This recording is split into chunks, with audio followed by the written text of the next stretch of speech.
जय हिंद दोस्तों। आज के इस वीडियो में हम लोग रेलवे की टेक्नीशियन की जो 9000 वैकेंसी निकली है उसके बारे में बात करेंगे। यहाँ पर देखिए दोस्तों, government of India, ministry of railway लिखा है, रेलवे रिक्रूटमेंट बोर्ड। ये किस नोटिस के तहत है? यहाँ पर सेंट्रलाइज्ड एम्प्लॉयमेंट नोटिस नंबर 2/2024 दिया है साहब। यहाँ पर आप देख सकते हैं रिक्रूटमेंट ऑफ टेक्नीशियन की कौन कौन सी पोस्ट की है। Application are invited for eligible candidate for various categories of technician grade 3 और for the post of technician grade 1 signal. यही दो पोस्ट के लिए वैकेंसी निकली है, टेक्नीशियन ग्रेड 3 और टेक्नीशियन ग्रेड 1। डिटेल नोटिफिकेशन ये 2/2024 के अनुसार ये है। ये ओपनिंग डेट ऑफ अप्लीकेशन कब है दोस्तों? ये 9 मार्च 2024 है। 9 मार्च 2024 से ये फॉर्म भरा जाएगा। और ये फॉर्म कब तक भरा जाएगा? तो यहाँ पर क्लोजिंग डेट दिया है 8 अप्रैल 2024। इस बात का आपको समझना है, ये डेट समझना है। अभी भरा नहीं जाएगा, ये 9 मार्च से भरा जाएगा। देखिए दोस्तों, यहाँ पर साफ दिया है, दो पोस्ट दिया है। यहाँ पर टेक्नीशियन ग्रेड 1 सिग्नल और टेक्नीशियन ग्रेड 3। ये 29,200 का बेसिक है। यहाँ पर मेडिकल कैटेगरी B1 चाहिए टेक्नीशियन ग्रेड 1 सिग्नल के लिए। 18 से 36 साल उम्र यहाँ पर दिखाया गया दोस्तों, और 1100 वैकेंसी है।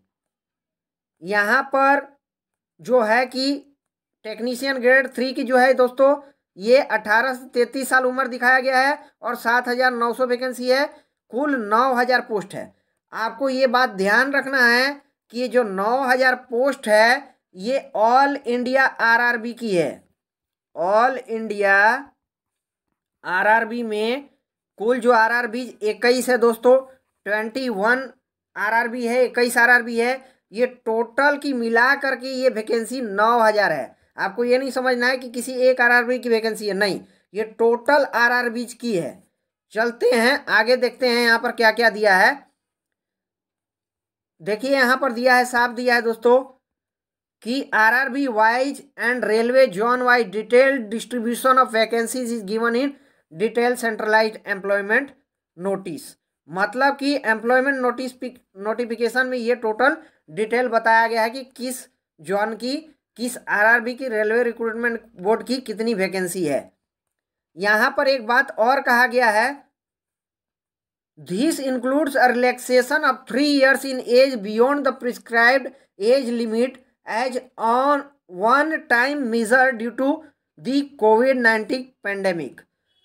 ये इनका कहना है दोस्तों कि अभी COVID-19 जो आया था उसके कारण हम 3 साल जो है एज रिलैक्सेशन दे रहे हैं, ऐसा इनका कहना है।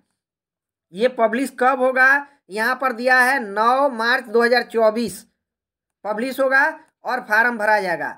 एज लिमिट यहाँ पर देख सकते हैं, एज के बारे में क्या दिया गया है। एज कब के अनुसार होना चाहिए? 1 जुलाई 2024 के अनुसार एज होना चाहिए। मतलब फार्म पहले भरा जाएगा, लेकिन एज जो है फॉर्म भरने के बाद से काउंट होगा, 1 जुलाई 2024 से काउंट होगा। For details about the prescribed lower upper age limit including, यहाँ पर एज रिलैक्सेशन के लिए यही फिर से सेंट्रलाइज्ड एम्प्लॉयमेंट नोटिस देखना है। आगे चलते हैं, एजुकेशनल क्वालिफिकेशंस के बारे में क्या लिखा गया है। यहाँ पर डिफरेंस, यहाँ पर देखिए दोस्तों लिखा गया है, different educational qualifications are prescribed for the various post for further information. यही बात लिखा गया है कि सेंट्रल एम्प्लॉयमेंट नोटिफिकेशन में फर्दर इंफॉर्मेशन मिलेगा और जो है पोस्ट के अनुसार क्वालिफिकेशन होगा। यहाँ पर देखिए दोस्तों क्या लिखा गया है, एक बात स्पष्ट आपको नोट करना है। यहाँ पर एक बात नोट करना है, candidate should ensure that they possess fulfil eligible candidate conditions. मतलब ये देखना है कि एलिजिबल कंडीशंस जो है फुलफिल करते हैं जो भी हैं on the closing date of submission of application. Candidate waiting for result of prescribed educational qualification should not apply. यहाँ पर साफ लिखा है दोस्तों, आप जैसे UPSC का फार्म भरते हैं तो अगर आप ग्रेजुएशन के 3rd ईयर में हैं तब भी आप फॉर्म को अप्लाई कर सकते हैं। लेकिन यहाँ पर साफ लिख दिया गया है कि अगर आपकी एलिजिबिलिटी, मान लीजिए आप आईटीआई कर रहे हैं, आईटीआई कर रहे हैं, सेकंड ईयर में आईटीआई के, तो फॉर्म आप नहीं भर सकते हैं। यहाँ पर वैकेंसी टेक्नीशियन की 10+2 साइंस लेवल पर भी निकलती है, तो उसमें भी अगर आप 10+1 कर लिए, 10+2 में है, +2 में है, तब भी आप नहीं भर सकते हैं। ये साफ लिखा गया है यहाँ पर। आगे देखते हैं, मतलब कि अगर आपका कंप्लीट डिग्री हो गया है या फिर मिनिमम इसके लिए आईटीआई चाहिए, आईटीआई या +10+2 अगर पूरी तरह से आप कर लिए हैं तभी एलिजिबल आप होंगे, ये साफ लिखा गया है।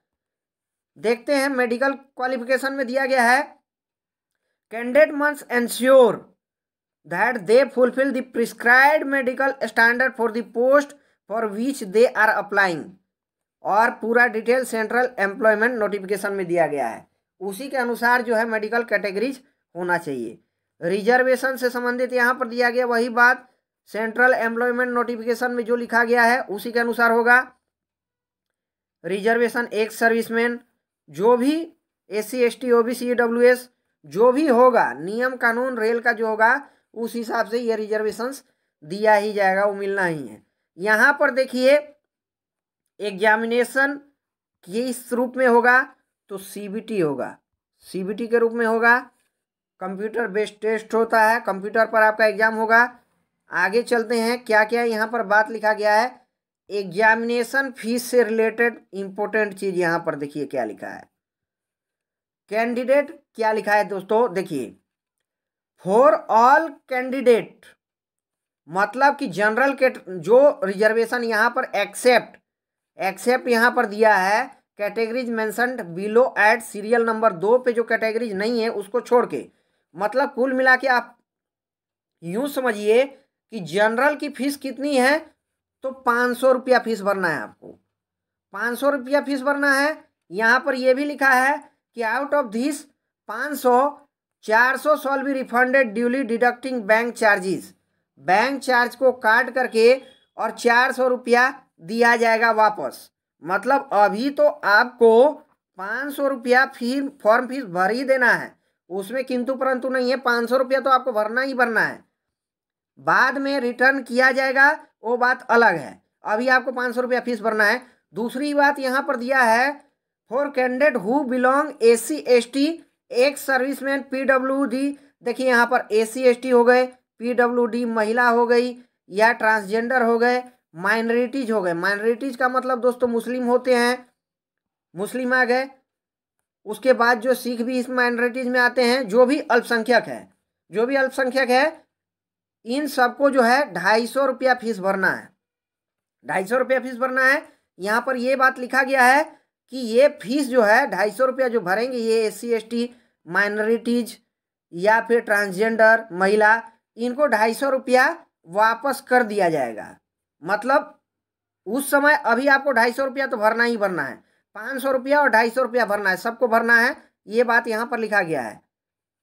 आगे चलते हैं दोस्तों, क्या लिखा गया है, देखिए दोस्तों बहुत ज्यादा काम की बात यहाँ पर लिखा गया है। देखिए यहाँ पर साफ लिखा गया है, नोट करके, कि only candidate who attend CBT will get a refund. देखिए only candidate who attend CBT will get a refund of their examination fee as mentioned above। ऐसा लिखा गया है कि ये 500 रुपया तो आप भर दीजिएगा, अभी 500 रुपया फीस भर दीजिएगा, तो 400 रुपया जो जनरल के लिए यहाँ पर लिखा गया रिफंड आएगा, वो कब आएगा, या फिर SC ST OBC महिला के लिए जो रिफंड आएगा 250 रुपया, ये कब आएगा, जब आप एग्जाम में अपीयर होइएगा तब। साफ लिखा गया है कि अगर आप एग्जाम में अपीयर होते हैं तभी आपको ये मिलेगा, इसका बेनिफिट दोस्तों साफ यहां पर लिखा गया है।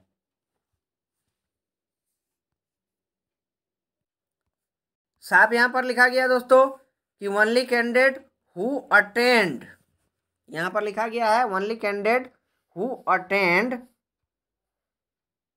दी CBT विल गेट रिफंड, उन्हीं को रिफंड मिलेगा जो अपीयर होंगे, नहीं तो ये 500 रुपया में से 400 रुपया भी रिफंड नहीं होगा, एग्जाम में नहीं बैठिएगा तो। और ये SC ST OBC जो EBC हैं अल्पसंख्यक के, उनका भी रिफंड ये 250 रुपया नहीं होगा। साफ लिखा गया है, मतलब इसको फॉरफिट कर लिया जाएगा रेलवे के द्वारा, मतलब रख लिया जाएगा, ऐसा लिखा गया है, यहाँ पर साफ लिखा गया है। आगे देखते हैं क्या लिखा है। Candidate who are required to go through the post parameters, यहाँ पर देखिए लिखा है टेबल, यहाँ पर टोटल वैकेंसी जो है सेंट्रलाइज्ड एम्प्लॉयमेंट नोटिफिकेशन फरवरी 2024 में ये सब बातें लिखा गया है। और देखिए यहाँ पर काम की बात मैं आपको बता रहा हूँ, वीडियो बहुत इंपॉर्टेंट है आपके लिए और आपको शेयर करना है। क्या लिखा गया है, there eligibility before applying through online mode, online mode से ही अप्लीकेशन भरना है, ऑनलाइन मोड से ही भरना है, उसको ऑनलाइन मोड ऑफलाइन मोड में स्वीकार नहीं होगा। आगे क्या लिखा है, each candidate is allowed to apply to only one RRB, एक ही RRB को आपको सिलेक्ट करना है। 21 जो RRB है उसमें से केवल एक ही RRB हमको फार्म भरना है, ये बात लिखा गया है।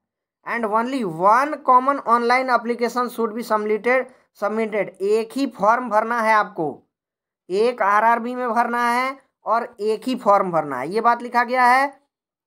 उसके बाद इन application should be submitted only one through any of the official RRB website listed, जो भी है एक ही RRB में भरना है। और separate application must be submitted for each pay level, अलग अलग एप्लीकेशन होगा, इसके लिए बताया गया है। As separate CBT will be conducted, साफ लिखा गया है कि यहाँ पर अलग जो CBT कंडक्ट होगा पोस्ट के हिसाब से, क्योंकि एक लेवल 5 का पोस्ट है और एक लेवल 2 का पोस्ट है। यहाँ पर देखिए आगे लिखा है, the application applicable examination fee is also required to be paid separately, post के लिए हिसाब से फॉर्म का फीस भी देना है। Once the selection of RRB is made it shall be final for that pay level, applying to more than one RRB for the same pay level by candidate will result in the rejection of application. देखिए यहाँ पर बहुत काम की बात लिखा गया है, साफ लिखा गया है कि अगर आप एक से ज़्यादा RRB में भर देते हैं फॉर्म गलती से भी, applying to more than one RRB for the same pay level, एक ही पे लेवल का फॉर्म अगर आप 2 RRB में भर देते हैं तो आपका फॉर्म रिजेक्ट हो जाएगा। अलग अलग पोस्ट के लिए यहाँ पर भर सकते हैं आप, लेकिन सेम पोस्ट के लिए नहीं भर सकते हैं। चलते हैं आगे, देखते हैं एलिजिबिलिटी क्या लिखा गया है।